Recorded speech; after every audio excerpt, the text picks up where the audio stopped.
Espero que você esteja nos acompanhando. Caso esteja pegando a conversa pela metade, sem entender bem o fio da meada, nós estamos desenhando esse perfil, o perfil do herói, Jacó. Quem é esse homem? Um homem que desde o início, desde a sua infância, tem sido retratado pelo livro de Gênesis, pela escrita de Moisés. Desde a barriga da sua mãe, você tem conhecido ele. Um homem, uma criança, um bebê, um feto, que Deus já tinha um plano na vida dele.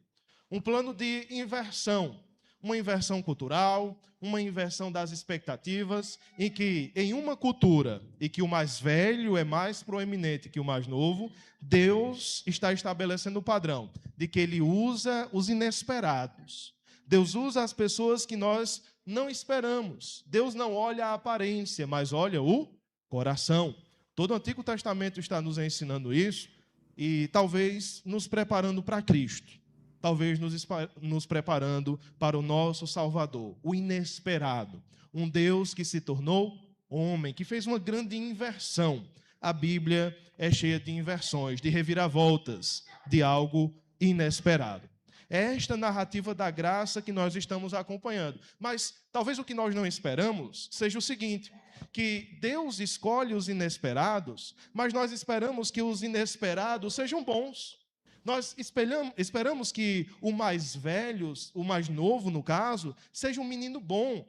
Talvez fosse a minha expectativa quando eu li o texto. Eu queria que Esaú fosse terrível, mas queria que Jacó fosse um menino bom. Seria muito mais fácil para mim. Seria mais fácil, inclusive, para pregar para vocês. Seria tão tranquilo se Esaú fosse terrível, o filho mais velho, o bruto, aquele que não liga para nada, aquele que desobedece seus pais, e Jacó fosse bonzinho, o bichinho. Seria tão bom. Mas a Bíblia é tão realista, e ela é tão específica em retratar a verdade. Olha, Israel, esses são teus pais, esses são os teus heróis, esse é o perfil do herói da fé que nós conhecemos como Israel hoje, mas cujo nome era Jacó. Antes de ser príncipe de Deus, ele era um enganador.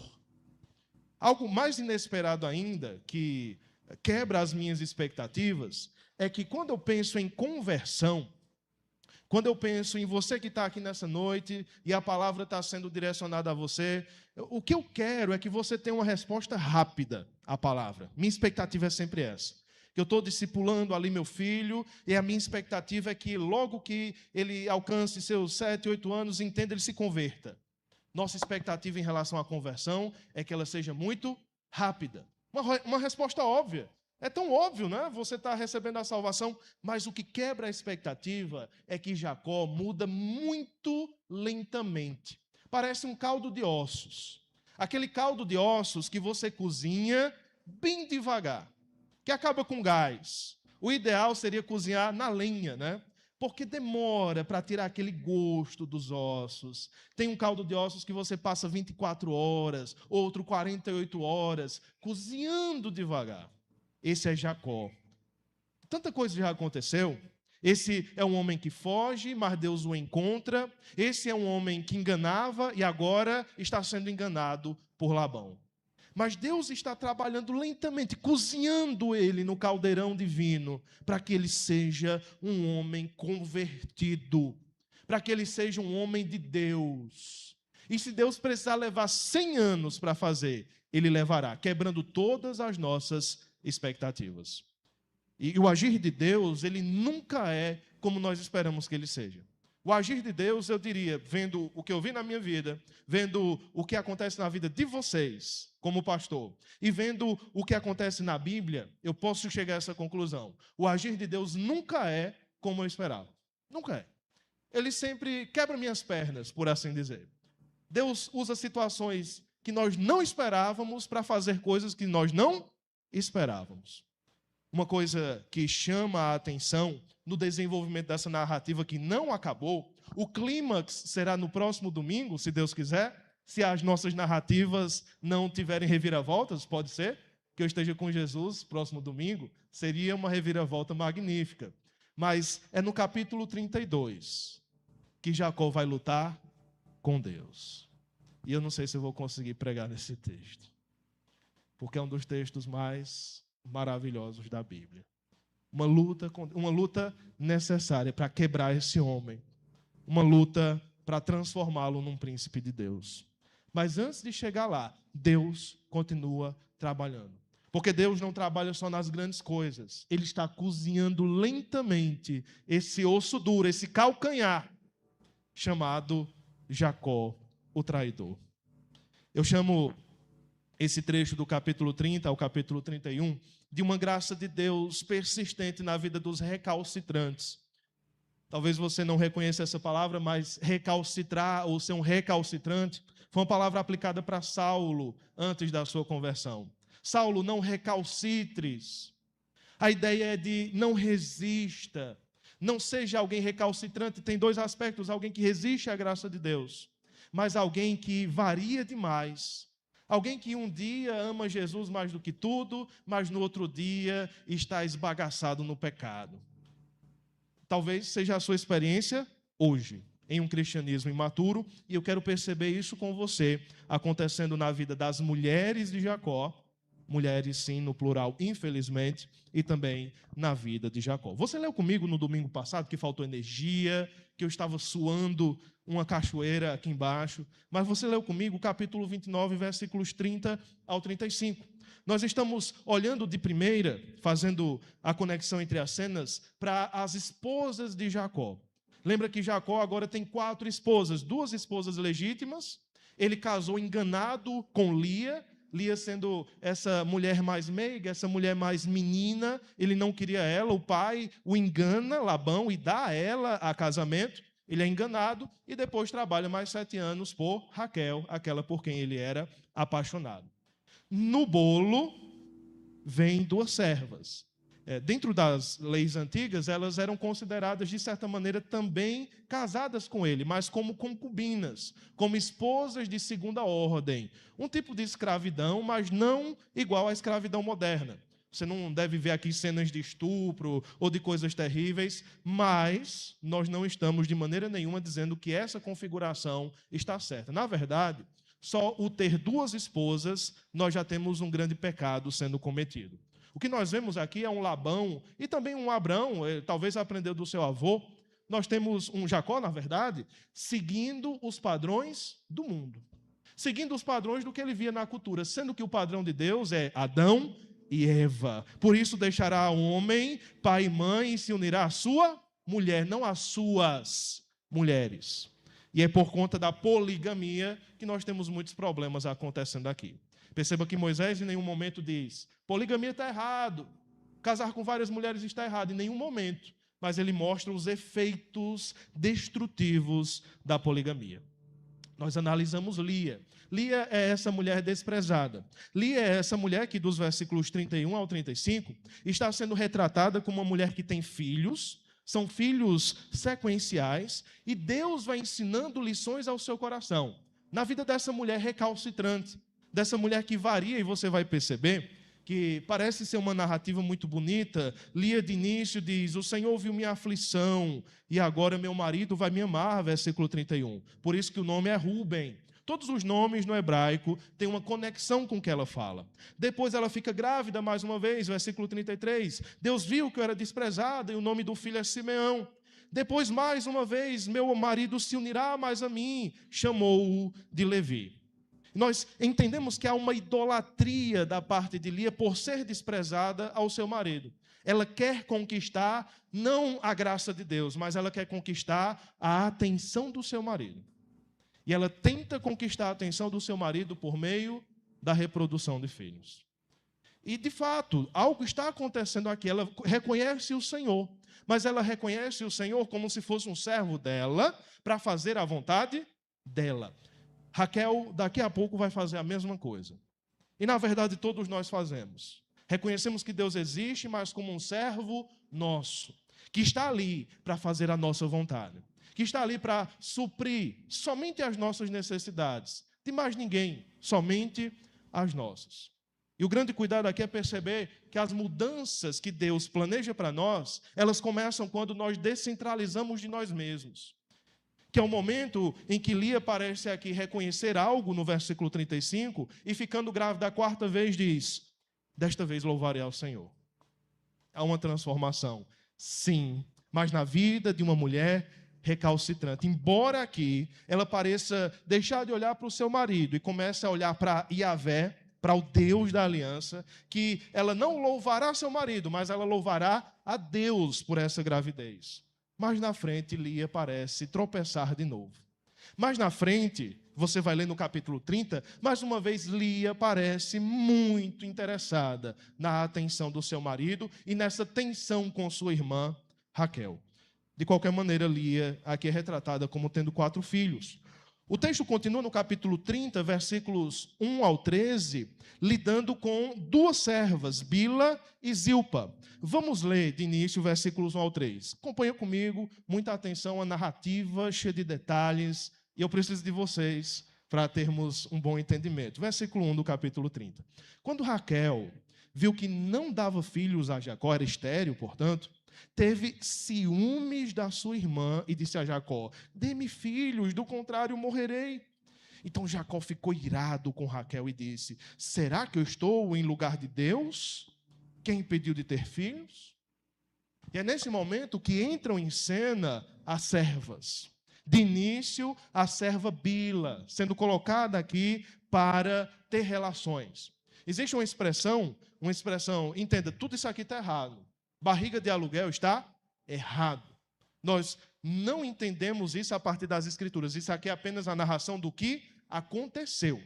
E o hebraico tem um tipo de expressão, aí no versículo 3, traga aqui Bila, minha serva, tenha relações, no caso, sexuais com ela, para que ela dê à luz e traga filhos ao meu colo por meio dela. Essa era a visão da época, não a visão bíblica. A ideia de que eu terei filhos através de outra mulher. A visão bíblica é que você pode ter filhos através de outra pessoa por meio e unicamente por meio da adoção. A adoção é o meio comprovado por Deus, desde que haja um abandono, claro. A adoção parte do abandono para que você tenha filhos através de outra pessoa. Aqui nós temos um encaminhamento de egoísmo. Aqui nós não temos uma família sem filhos. O problema não é que Jacó não tem descendentes, ele já tem 4 filhos. Mas a visão aqui é egoística. É eu não tenho. É eu estou perdendo no placar com minha irmã. E eu não vou deixar barato. Eu quero a minha vitória do sabor de mel. E não chegou. E eu estou com ciúmes. Então, toda a narrativa está se construindo em torno de algo ruim. Embora talvez você não perceba naquele primeiro nível, que é o nível imediato de Israel recebendo de Moisés esse texto, mas o que está se construindo aqui são as 12 tribos de Israel. É uma construção histórica, uma construção teológica. Deveria ser bonito, não é? As 12 tribos de Israel, irmãos. As 12 tribos vão ter 11 filhos aqui, Diná vai ser incluída, mas Benjamim vai vir lá depois, no capítulo 35, Benjamim é o último, Raquel morre quando tem Benjamim, inclusive, spoiler.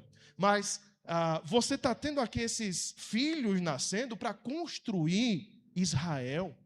Esses filhos que serão tão importantes, que vão ecoar nos 12 apóstolos, 12 aqui, 12 lá, e vão ecoar na Nova Jerusalém, Apocalipse. Serão fundamentos dessa cidade que Deus fará, sendo a representação de Israel em 12 tribos, numa nação formada por 12 tribos. É muito bonito isso. É o nascimento do projeto de Deus. Mas o projeto de Deus aqui nasce por meio de 4 mulheres, de um casamento poligâmico, de um casamento cheio de ciúmes e de muita idolatria. É assim que nasce Israel, infelizmente. E, de certa maneira, poderíamos dizer felizmente, porque a graça de Deus, ela brilha e rebrilha por meio dela. Bila, então, dá a luz, e por meio dela, Jacó tem relações, claro, ele é obediente como Abraão nesse quesito, e ela dá a luz a Dan. Dan é um filho bem problemático mais na frente. Mas a interpretação que ela faz, veja no versículo 6, é que Deus me fez justiça. É a visão de um idólatra. A visão de um idólatra é que ele é injustiçado pelas pessoas. Ninguém liga para mim. E agora que eu tive um filho, por meio da minha serva, Deus me fez justiça. Ah, se ela soubesse o que é justiça. Justiça não tem nada a ver com isso. Mas ela é imatura, ela é recalcitrante como Lia será. Ela também é.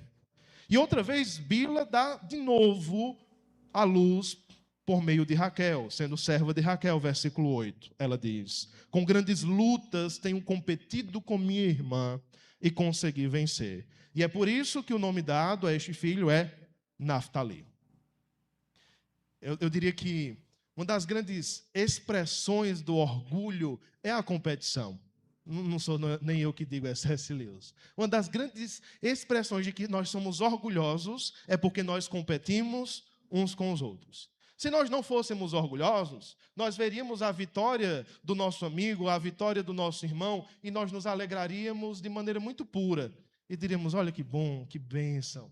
Mas pela competição que há no nosso coração, nós pensamos mesmo que não falamos. Ah, se fosse eu ali. Porque não eu? Eu sou melhor do que ele, eu sou melhor do que ela, eu tenho mais condições, mais dons. Por que é que Deus não me colocou ali? Esse é um coração, de novo, recalcitrante. E estranho, porque ela é a mulher amada. Olha como a idolatria funciona nos nossos corações. Ela sendo a mulher amada, ela sendo a mulher por quem este homem serviu 14 anos, que pareceram poucos dias, ela ainda não está segura do amor desse homem. Porque quem é egoísta, geralmente é alguém muito sensível. É alguém que fica cego para as pistas ao seu redor de que as pessoas o apreciam, de que as pessoas gostam de você. E quem é egoísta só consegue ver, e talvez em uma lente muito manchada, de que as pessoas não gostam de você, de que você é mal visto, de que estão falando mal de você. E muitas vezes eu lido com pessoas assim e digo, quem é que está falando mal de você? E a pessoa diz, eu não sei, pastor, mas alguém está. É um alguém imaginário. Eu sei que falam mal de mim, pastor. Quem? Me diga. Você ouviu? Quem lhe contou? Não sei, eu sei que falam. É fantasmagórico. É um tipo de ansiedade em que nós achamos que, mesmo de maneira maldosa, nós somos o centro das atenções. Todo mundo me odeia. Todo mundo fala mal da minha roupa, fala mal de como eu me porto. Tenho competido com minha irmã e consegui vencer. Agora veio com sabor de mel. Através de 2 filhos da serva. Ela tem o amor do marido, mas ela precisa de uma serva para ter 2 filhos, para conseguir competir e vencer essa competição interna imaginária, que nem existe. Coração recalcitrante, imagina batalhas que não existem. Cria batalhas, como se estivesse competindo, e não existe essa competição no final das contas. Entra em cena Zilpa, porque Lia não vai deixar barato. Lia não vai aceitar perder no placar. E diz, agora que Bila parou, traz Zilpa e diz, você vai ter com ele. E agora Jacó tem filhos através dessa segunda serva chamada Zilpa. Versículo 11, Lia diz, afortunada. E esse primeiro filho que nasce por meio dessa serva chama-se Gade. O segundo filho que é dado, versículo 13, Lia diz assim, é a minha felicidade, preste atenção, porque as mulheres dirão que sou feliz.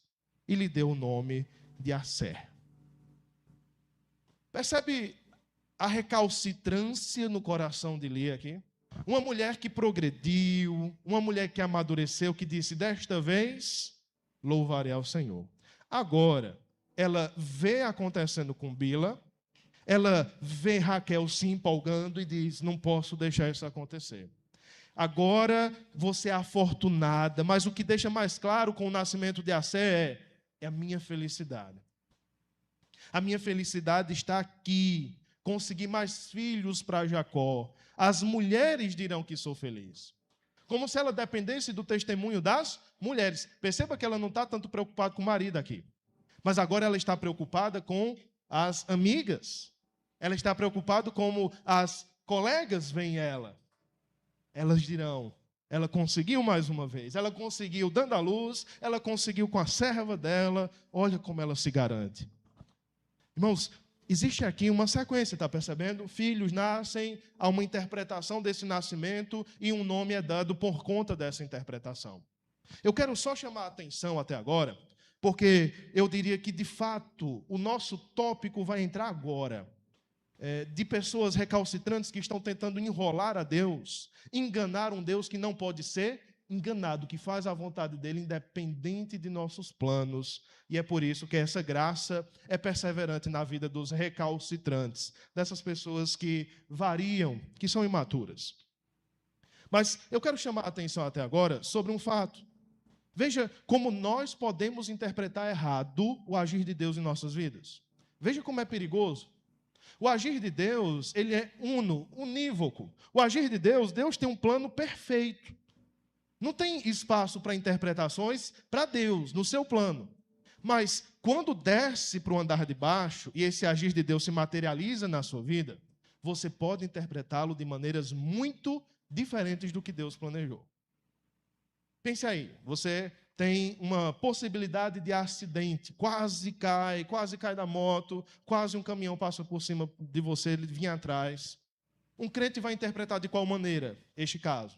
Ele vai chegar aqui na quarta-feira, às vezes nunca chega, mas vai chegar na quarta-feira por conta disso, e vai dizer, eu vim aqui agradecer por um livramento. É assim que um crente vai interpretar.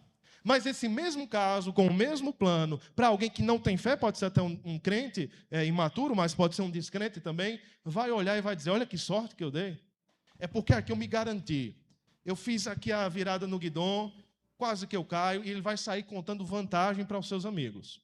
O mesmo caso pode ser visto de duas maneiras completamente diferentes. Me dá medo isso. Me dá medo. Eu quero e eu peço ao Senhor que eu consiga interpretar o que está acontecendo na minha vida da maneira como Deus planejou que eu interpretasse. Na aula passada, professor, na pregação passada, nós falamos de não depender de revelações, de não depender de uma espiritualidade, às vezes, com todo o respeito do mundo, barata. De que, fulano sonhou e me revelou que o que vai acontecer na minha vida e tal. Nós estamos em um nível da revelação de Deus, no Novo Testamento, na Nova Aliança, que nós não dependemos mais de sonhos, nós não dependemos mais de revelações. E o que acontece é que, na maioria das vezes, ou essas revelações, 90%, elas são bem geraisonas, sabe? Tem um problema na sua vida. É claro que tem. É óbvio que tem. Esse problema para um rapaz solteiro é uma paixão. A pessoa sabe o que está acontecendo na sua vida, em termos gerais, e ela faz uma revelação nesse sentido. Quer chamar de revelação? Chame, mas eu diria que é até um conselho. Beleza, recebo como um conselho. Mas a palavra de Deus, para um crente maduro, ela é muito mais importante. Tem casos tão interessantes, né, em que alguém recebe uma revelação, um homem recebe uma revelação dizendo assim, Deus está dizendo para você que você tem que parar de trair a sua esposa. Deus me revelou isso. Acaba se treme todinho, chora, mas aí eu vou lá na Bíblia, e já tem lá escrito na Bíblia que eu não deveria trair a minha esposa. Para que revelação? Se Deus já revelou. Parece que está tentando, esse grupo, ou essa pessoa está tentando descentralizar nossa atenção da Escritura para ele ou para ela, que tem poder para revelar essas coisas para as pessoas. Geralmente é isso que acontece. Irmãos, estou falando com todo respeito do mundo. Estou seguindo o que a Bíblia revela. E a gente pode discordar sem ser desrespeitoso. Então, perceba, você pode interpretar um agir de Deus na sua vida de maneira completamente errônea ao que elas estão fazendo. Esse filho aqui é para eu ganhar uma competição. Deus mandou um filho porque ele seria uma tribo de Israel, é isso. Deus mandou um filho porque ele quis te abençoar, foi graça. Não foi para tu vencer competição com tua irmã. Então, a nossa maturidade, ela envolve muito, nossa maturidade como cristãos, o modo como nós interpretamos o agir de Deus em nossas vidas. É assim que eu testo a maturidade de muitos. Eu vejo alguém passando por dificuldades, nós sentamos, essa pessoa diz, pastor, eu sei que tudo que eu estou passando, Deus está moldando o meu caráter, minha família. Não é à toa. Aí eu posso dizer, esse é um crente maduro. Que não está desesperado, não está perdido. Sabe que é Deus usando para transformá-lo. Não é isso que a Bíblia revela? Que Deus está nos moldando à imagem do seu Filho Jesus Cristo? Então fechamos esse tópico. Vem o nosso tipo de parênteses aqui que vai nos guiar, que começa aí no versículo 14, lê comigo. Nos dias da colheita do trigo, Rúben, é o mais velho, já é um menino, um adolescente, saiu e achou umas mandrágoras no campo. Ele trouxe elas para Lia, sua mãe, e Raquel disse a Lia. Raquel frechou assim, viu as mandrágoras, disse, dê-me algumas das mandrágoras que o seu filho trouxe. E aí vem a briga entre elas. Lia começa a destilar tudo o que ela sente ainda, porque ela ainda não amadureceu. Você acha que vai tomar de mim as mandrágoras? Mandrágora é um tipo de planta, não tenho imagens, porque é bem questionável se isso foi mudando na história, a referência, mas é um tipo de planta que nós entendemos, parece uma alcachofra, quase. Mas ela era entendida por ter propriedades, tanto medicinais como propriedades relacionadas à gestação. Se dava aos animais e se dava a mulheres que não podiam ter filhos. Então, era uma crença da época que se você comesse esse vegetal, a mulher que não tem filhos conseguiria ter filhos. Você entendeu, né, o tópico aqui, o que está acontecendo? É um tipo de mágica mesmo. Você não tem ciência na época para comprovar isso, então é um tipo de mágica. Lia está usando isso aqui para barganhar agora, dizendo, tu quer, Raquel? Tu quer tomar também isso? Até isso, mas eu lhe dou. Eu lhe dou se você me alugar Jacó. Olha que terrível, irmãos. Olha que narrativa porca, né? Um tipo de transação rasteira. Mas não é a primeira vez que acontece esse tipo de transação baixa. Você lembra que um tal de Jacó, moleque, chegou para o irmão dele e disse, quer comer? Quer comer? Está com fome? Por me venda seu direito. É uma transação baixa, feia. Mas engraçado que mais uma vez dá certo. Porque Lia então vai e tem relações. Raquel aluga. Raquel disse, vá, porque eu quero comer as mandrágoras. Pensando o quê? Por que ela quer tantas mandrágoras? Te expliquei. Porque ela acha que comendo se tornará fértil. É aquela pessoa que, muito parecido com Jacó, está tentando manipular o plano de Deus. Porque até então ela não teve filhos. Só que o tiro sai pela culatra. Porque Lia vai lá, tem relações mais uma vez e mais uma vez fica grávida. É uma fertilidade, né? Quinto filho. E Lia diz, versículo 18, Deus me recompensou. Recompensou pelo quê? Porque dei a minha serva ao meu marido. Louca! Ela está achando que Deus achou bom ela dar a serva dela para o marido dela deitar. Então, Deus vai me recompensar. Olha, você que achou que Lia amadureceu, ela regrediu talvez mais do que ela amadureceu. E deu o nome de Issacar. E mais uma vez ela engravida. Como é que Deus parece aqui recompensar alguém tão imaturo? É porque a narrativa bíblica nos frustra. Elas acham que ter filhos é recompensa, mas não é. Deus está dando filhos porque Ele quer, e simplesmente por isso. Elas estão erradas em achar isso. Você não deveria achar isso. Que ter filhos é um tipo de sinal de aprovação e de recompensa de Deus. Ah, se Deus me deu filhos, é porque Deus me ama e está me recompensando. A Bíblia em nenhum momento promete isso. A Bíblia instrui em Gênesis 1:28 de que esse casal pré-queda, antes da queda, deveria crescer e multiplicar. Uma ordem. Primeiro, é uma ordem, não é uma promessa. Todos vocês vão crescer e multiplicar. E o outro fato é que antes da queda, após a queda, surgem doenças, surgem endometriose, surgem problemas genéticos, surgem, às vezes, coisas inexplicáveis. Que o casal chega no médico, o médico diz, eu não sei por que vocês não têm filhos, eu não sei. E em nenhum momento a Bíblia está dizendo que ter filhos é um sinal da aprovação de Deus. Tem pessoas terríveis, descrentes, falsos crentes, que têm seus 10 filhos. Como é que eu vou julgar esse tipo de coisa? Então, nem se sinta, principalmente as mulheres, estão difícil esse tópico para elas, não se sintam menosprezadas por Deus, e nem quem tem filhos ache que tem a aprovação, o selo de aprovação de Deus. De maneira nenhuma. Deus é quem é capaz de julgar. O que ele está fazendo aqui? Dando. Mais uma vez, ela engravida sexto filho, e olha o versículo 20, na segunda parte. Versículo 20 disse: Deus me concedeu excelente dádiva. Lia recalcitrando. Agora meu marido vai permanecer comigo. Agora vai. Porque lhe dei 6 filhos e chamou-o de Zebulon. Agora ele abandona Raquel e agora ele vai ficar comigo. E além do mais, ela dá à luz uma filha chamada Diná. Interessante porque as filhas, com certeza houveram outras filhas, mas Diná é descrita aqui porque ela vai exercer um papel mais à frente. Ela vai ser o pivô de um conflito mais à frente. Então, por isso que Diná é relembrada. E leia comigo versículos 22 ao 24, que fecham esse ciclo das mulheres recalcitrantes de Jacó. Deus lembrou-se de Raquel. Raquel não barganhou, Raquel não orou, já tinha comido a mandrágora faz tempo, não foi nada disso. Deus simplesmente lembrou-se de Raquel, ponto final. Ouviu-a, talvez todos esses clamores, e a fez fecunda. Ela engravidou e deu à luz um filho. Então disse: Deus tirou de mim o vexame, e deu ao filho o nome de José, dizendo: que o Senhor me dê ainda outro filho.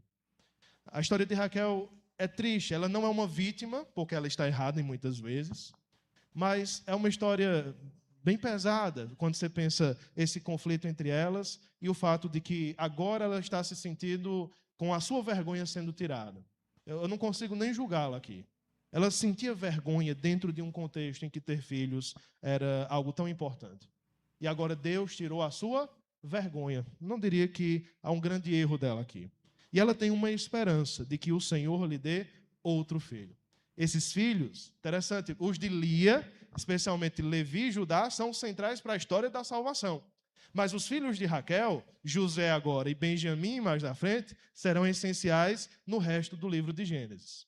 Sem José e sem Benjamim, o povo de Israel não teria sobrevivido. Sem José fazendo todo aquele trabalho no Egito, e sem Benjamim sendo o caçula que faz a conexão, nós não teríamos o povo de Israel. O povo de Israel teria acabado numa fome. Tal é a importância de José e Benjamim através de Raquel. Muito bem, nós fechamos esse ciclo para pensar agora em Jacó.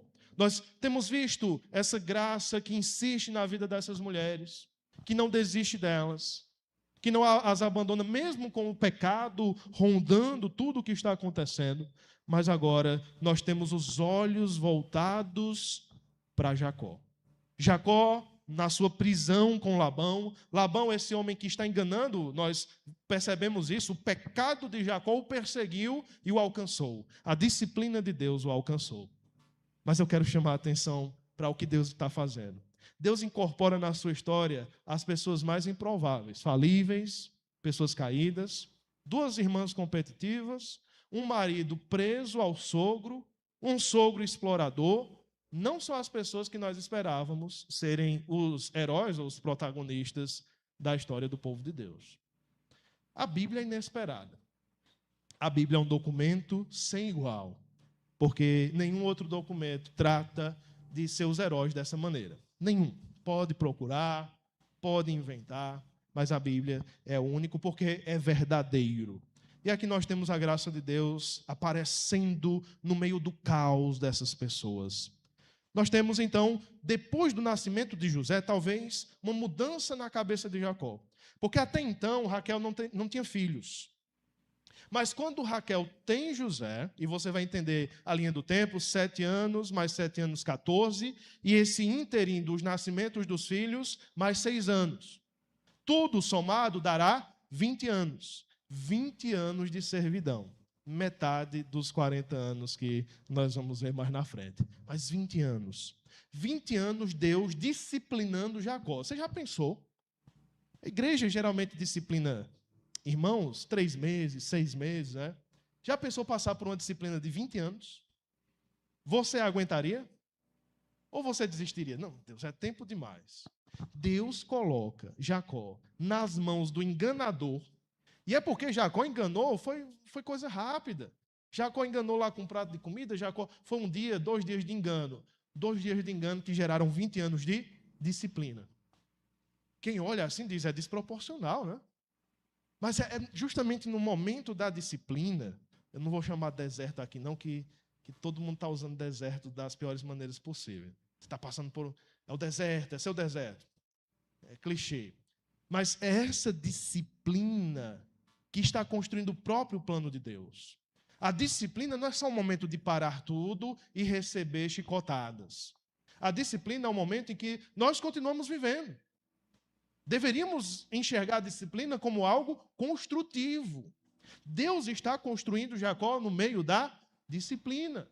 Está trazendo novas informações, está se revelando mais a ele, esse homem tão recalcitrante.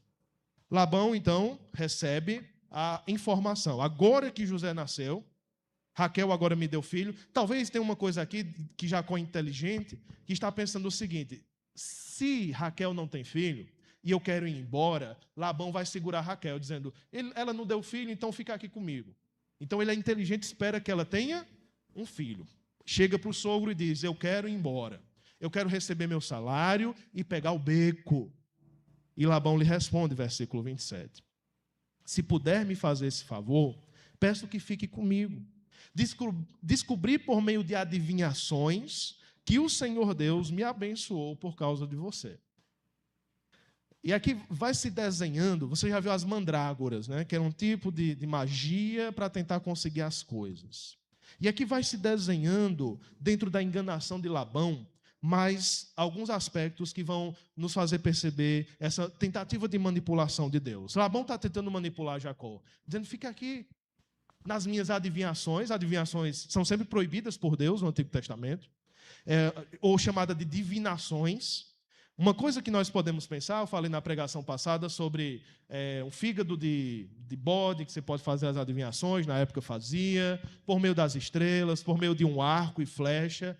Mas mais na frente você vai ouvir falar de um ídolo que Labão tinha. Talvez ele fazia as adivinhações por meio desse ídolo. É magia, irmãos. É coisa que desagrada a Deus. E ele percebeu nessa revelação, olha aí, ele teve uma revelação de que ele estava crescendo, estava sendo abençoado por causa de Jacó. Não precisava de revelação para isso. Mas ele era um homem, aparentemente, aqui místico. E diz, olha, fixa o teu salário que eu vou pagar. Jacó estabelece, você sabe que eu tenho trabalhado aqui, você sabe o que eu mereço. E Labão pergunta mais uma vez, quanto é? Me diga o valor.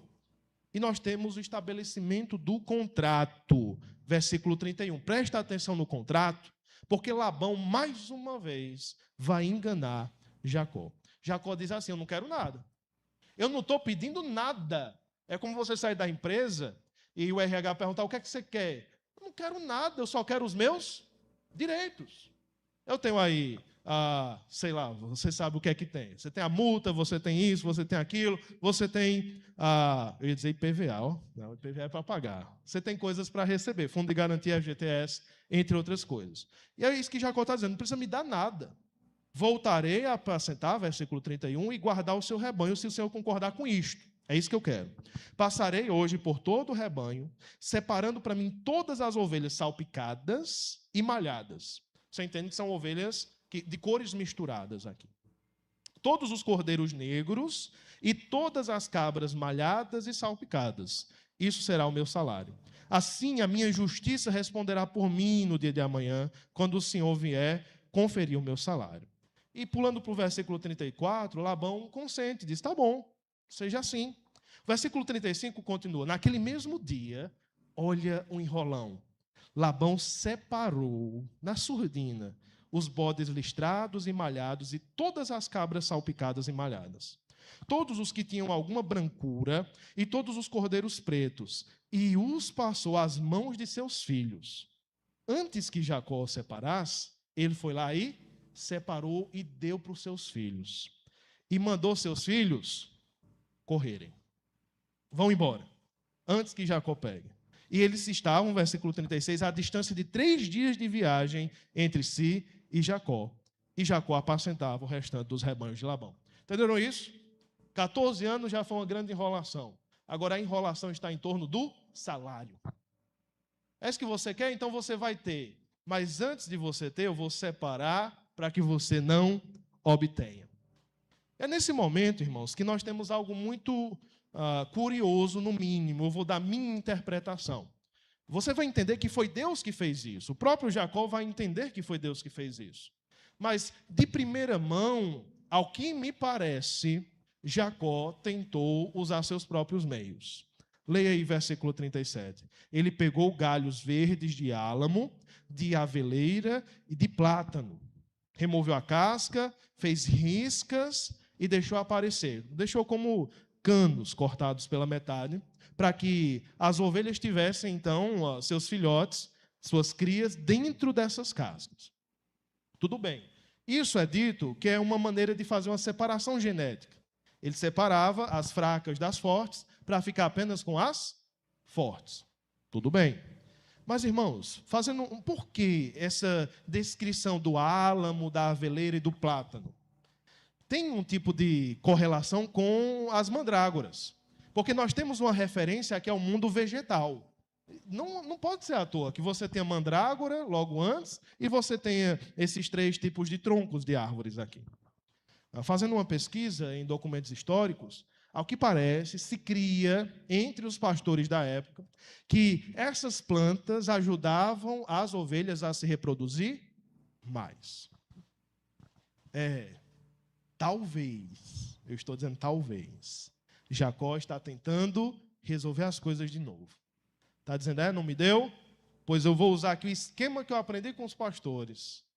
Nós vamos usar aqui essas plantas, que elas vão dar mais crias por meio dessas plantas. Você pode não concordar. Nós estamos lendo nas entrelinhas. Mas me parece um tema das mandrágoras. Raquel quer comer as mandrágoras para dar luz. Não é por meio das mandrágoras. É porque Deus quer. Agora, Jacó está usando essas plantas para ter um rebanho multiplicado. Não é por isso, Jacó vai reconhecer. Foi Deus que fez. Ele tem um sonho. Aqui podia o sonho. Aqui não tinha problema, não tinha revelação ainda. Não tinha inspiração bíblica. E você vai ter logo depois Raquel tentando manipular as coisas, levando o ídolo do seu pai dentro das suas coisas. São 3 pessoas. Na verdade, Raquel repetida, né? Mas 3 casos em que está se tentando manipular as coisas para o seu próprio benefício. E não dá certo. Você sabe que o plano de Jacó dá certo? Elas se reproduzem, versículo 43. E Jacó se tornou mais e mais rico. Teve muitos rebanhos, servas, servos, camelos e jumentos. Mas Jacó começou a ouvir comentários. Zum, zum, zum, entra no capítulo 31. O zum, zum, zum era o seguinte: Jacó tomou tudo de Labão, está vendo? Cresceu demais, ele só é quem é por conta de Labão, e agora Labão não estava indo com a cara de Jacó.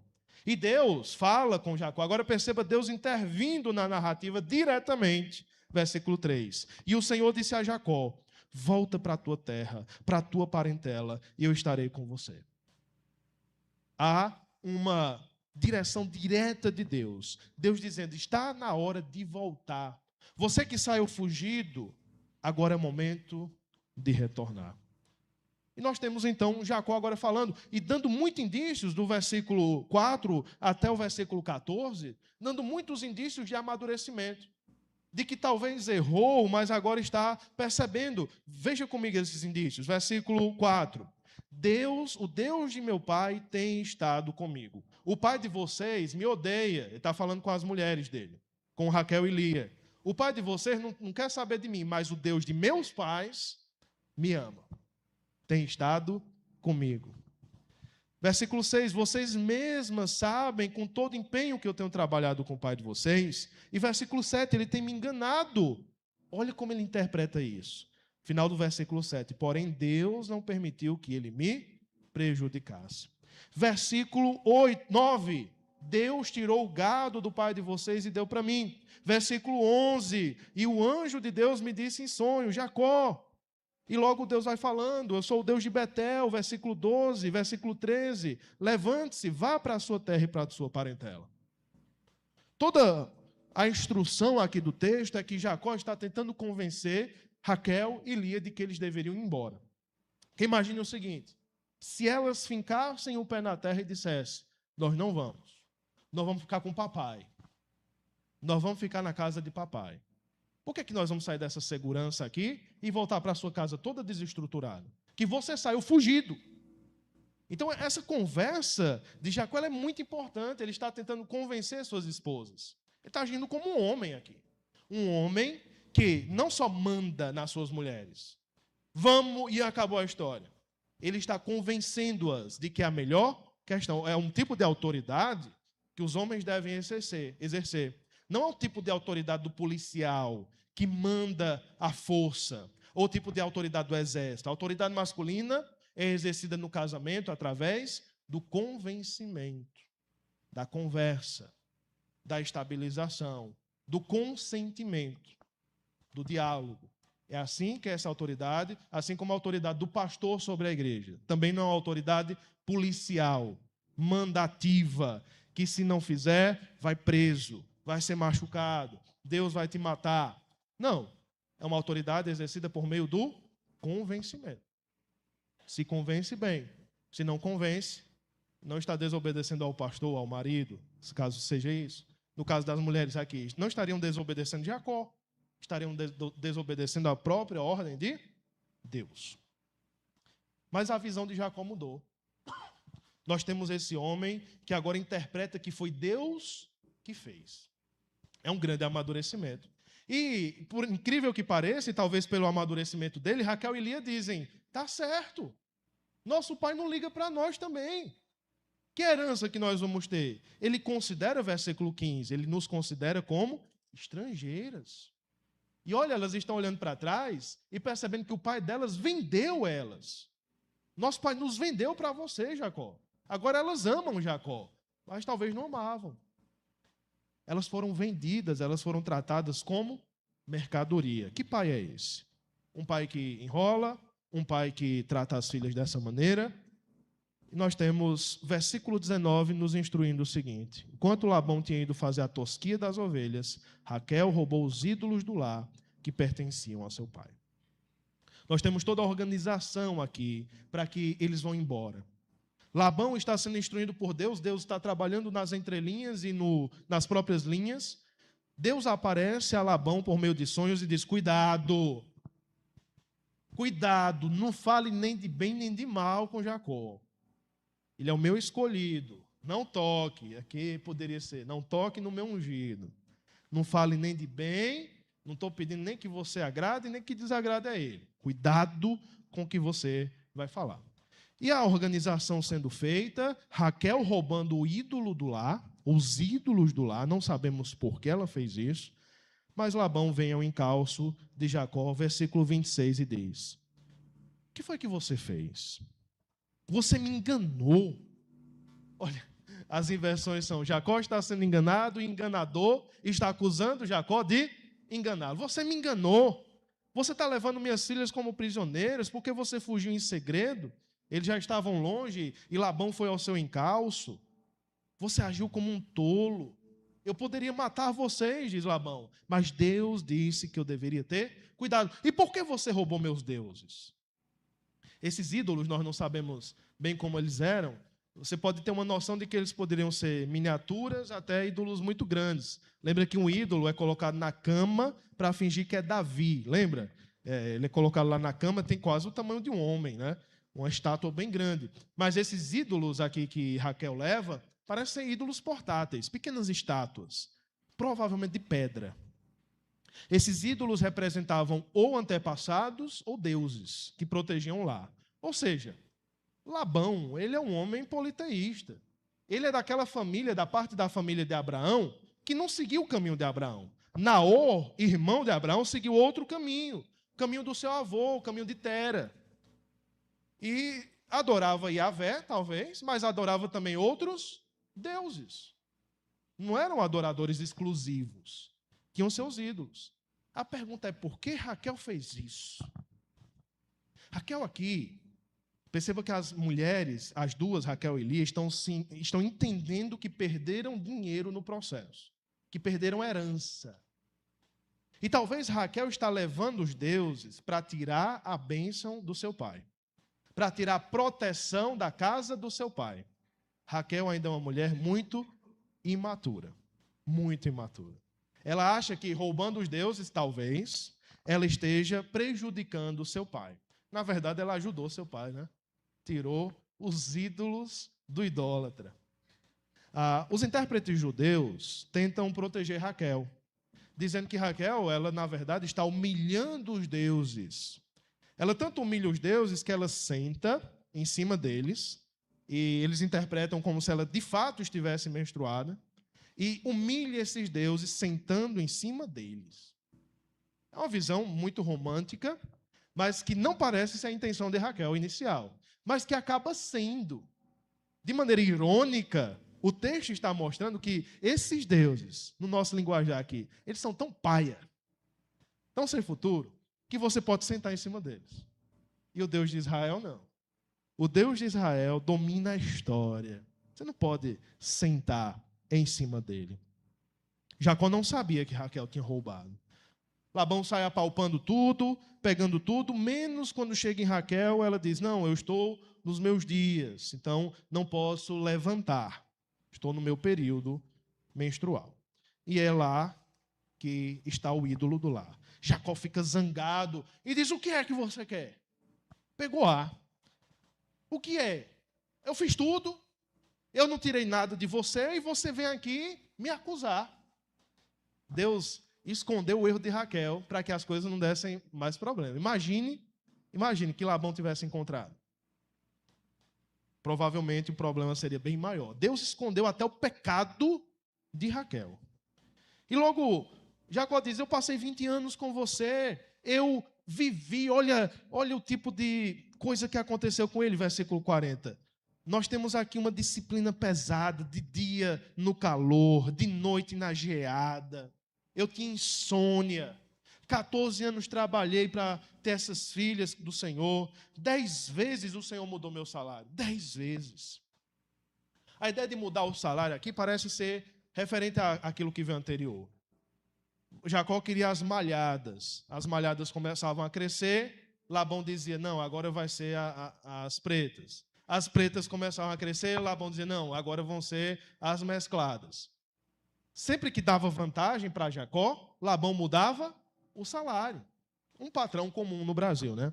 É um patrão normal aqui, que sempre quer a vantagem sobre os seus funcionários.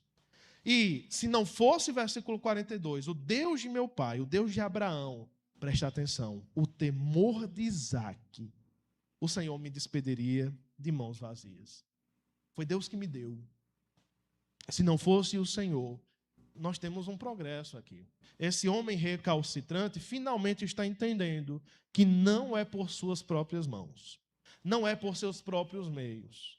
É esse Deus, o temor de Isaque, que mais uma vez aparecerá no versículo 53, quando ele está fazendo uma aliança com Labão, dizendo, essa pedra é testemunho, e estou trazendo o Deus de Abraão, o Deus de Naó, e Jacó jurou pelo temor de Isaque. É um nome técnico dado para Deus, relacionado ao pai de Jacó. Meu sonho como pai, é que um dia meu filho nomeie Deus como o Deus do meu pai. Não é incrível isso? Eu juro pelo temor de papai. Por esse Deus que papai teme. Por esse Deus que meu pai ama. O temor de Isaque. Isso é belíssimo. A história termina com a aliança. A história termina com um apaziguar da ira, um aplacar do enganador e uma pedra colocada no meio, como um tratado de não agressão. Talvez você faça uma leitura errada do texto, meu irmão, dizendo, olha aí, torcendo, né? Nós brasileiros somos torcedores, revanchistas. Olha aí, Jacó saiu na vantagem. Finalmente, nós somos torcedores. Quem é que vai se dar bem? Quem é que vai passar rasteira em quem?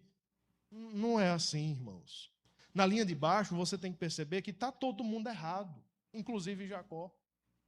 Nós temos Raquel tentando manipular as coisas com mandrágoras, Lia também tentando manipular, alugando o marido por meio delas, Raquel tentando ser fértil. Nós temos, talvez, Jacó tentando manipular os bodes, as crias, para se multiplicarem por meio das plantas. Nós temos Raquel tentando manipular Deus por meio dos ídolos. E Deus não deixa nada disso acontecer. Já na linha de cima, Deus está abençoando Jacó porque ele quer. Deus está disciplinando Jacó porque é o plano dele. Deus dá a vitória a Jacó porque está no plano de Deus. Não é revanche. Não é uma vitória com sabor de mel. É um Deus que é soberano, mesmo apesar das nossas imperfeições. Se você está aqui nessa noite, em outro nível, está agoniado com a vida, agoniado, correndo, quem é você da vida? Já passou 30, já passou 40 anos, já passou 20, você não deveria nem estar agoniado, você que tem 20 anos. O que é que eu vou ser? Por que é que eu não passei no concurso? Fez o concurso hoje, talvez. Sou um frustrado. Calma. Só a disciplina de Jacó durou 20 anos. Um tempo formativo. Um tempo que ele achou que ia terminar sem ganhar nada. E Deus, de repente, virou o jogo e ele terminou esse tempo inesperadamente ganhando muito. Quem é que pode saber o final do jogo? Quem é que pode adivinhar o final da partida de xadrez? Tem muitas reviravoltas para acontecer. O que Deus requer de mim e você é de que nós sejamos encontrados firmes, fiéis, trabalhando, estudando, dando o melhor de nós, sendo fiéis a Deus, dando o melhor a Deus. Você deve ser encontrado assim, quando Deus enviar a reviravolta. Se Deus enviar, se Ele quiser enviar. Não seja um crente que está sempre esperando a sua vitória. Porque mais importante do que a sua vitória é a vitória de Deus. Eu estava ouvindo essa música antes de vir para cá. Nós lutamos batalhas que Cristo já venceu. Então não preciso ficar agoniado. As coisas não vão sair do lugar. Eu preciso dar o meu melhor. É isso que se espera. Não preciso de revelação. Eu preciso fazer a vontade de Deus. Firme e constante, rotineira, todos os dias. Alguns aqui talvez estejam constrangidos pelo pecado e pelos seus efeitos. Você tem sofrido das consequências do pecado na sua vida. Precisa sofrer mesmo. Precisamos entender que toda essa desestruturação familiar de mulheres, de filhos, de netos, de Labão, tudo isso é resultado do pecado. Mas Deus te tem amado e você está aqui porque Deus está te dando uma oportunidade para recomeçar. Sabendo que você não sabe o final da história. Você não sabe o final do plano. Entregue-se à disciplina de Deus. Entregue-se. Enfrente o processo. Reinicie. Não é tarde, não foi tarde para Jacó se tornar Israel. Não é tarde para você recomeçar. Pode demorar muito. Pode demorar anos. Eu sei que você quer rápido. Mas pode demorar muito.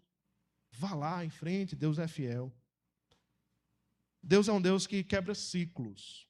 Tudo isso aqui tinha tudo para dar errado. Nós podemos ler a narrativa e dizer, vai dar tudo errado. E no final, deu tudo certo. Como é que pode? Deus quebra ciclos, inclusive de vingança. Porque em ciclos de enganação, onde somos enganados e enganamos, o que é que se espera? É que quem foi enganado se vingue enganando. E Deus não permitiu que Jacó enganasse Labão. Deus quebra ciclos de pecado, ciclos de vingança. Jacó sai com a consciência limpa. Trabalhei e ganhei aquilo pelo qual eu trabalhei. Existe um preço para uma consciência limpa? Cristão, você não foi chamado para se vingar. Não retribuam a ninguém mal por mal. Procurem fazer o que é bom. Do que depender de vocês, vivam em paz com todos. Não se vinguem. Deem lugar à ira de Deus, pois está escrito, a mim pertence a vingança. Eu retribuirei. Deus vai tratar com os Labões da sua vida. Deus vai tratar. Você Seja fiel, faça a coisa certa e espere que Deus fará. No final das contas, Lia acha que as mandrágoras vão resolver as coisas, mas Deus se lembra de Raquel. Jacó acha que os galhos vão fertilizar, mas é Deus que abençoa o rebanho. Raquel rouba o ídolo, mas Deus livra Jacó e abençoa a sua família. Deus não pode ser enganado pelos enganadores. Nem eu, nem você. Nem homem nenhum, nem mulher nenhum, por mais espiritual que seja, pode enganar ou ludibriar a Deus. Deus não pode ser enganado. Se Ele quiser dar, Ele vai dar. E se Ele não quiser dar, não seja como Esaú, por favor. Quando Esaú percebe que não vai ter aquilo que ele queria ter, qual a resposta de Esaú? Pois eu vou pecar mais ainda. Revoltado. A nossa resposta quando nós não obtemos o que queríamos obter é: vou descansar no Senhor. Deus tem uma graça mesmo para os recalcitrantes, que somos nós. Vamos orar. Pai, muito obrigado por tua palavra. Ela nos instrui, ela nos leva às responsabilidades que o Senhor espera de nós. Responsabilidades essas que sem a tua graça nós não conseguiríamos cumprir. Nosso coração é muito agoniado, é muito apressado. Nós queremos apenas visualizar as coisas que nos importam, as coisas que queremos. Ajuda-nos, Senhor, por favor, a não olhar tanto para nós mesmos, que esqueçamos do Senhor. Ajuda-nos a olhar para a história que o Senhor está contando através de nós, para entendermos dentro do teu plano, do que o Senhor fará por meio de nós, em tempos difíceis, em tempos bons, mas que nossos desejos sejam regulados pela confiança no Senhor, de maneira que nós não tentemos construir nossa própria história, enganar ninguém, mas sejamos fiéis, honestos, pessoas que fazem sabendo que o Senhor dará a vitória ou não, mas que a vitória final, aquela que de fato importa, já foi vencida por Jesus Cristo e está garantida. Nós agradecemos por isso e pedimos que assim o Senhor faça tua obra na vida da igreja. Em nome de Jesus. Amém.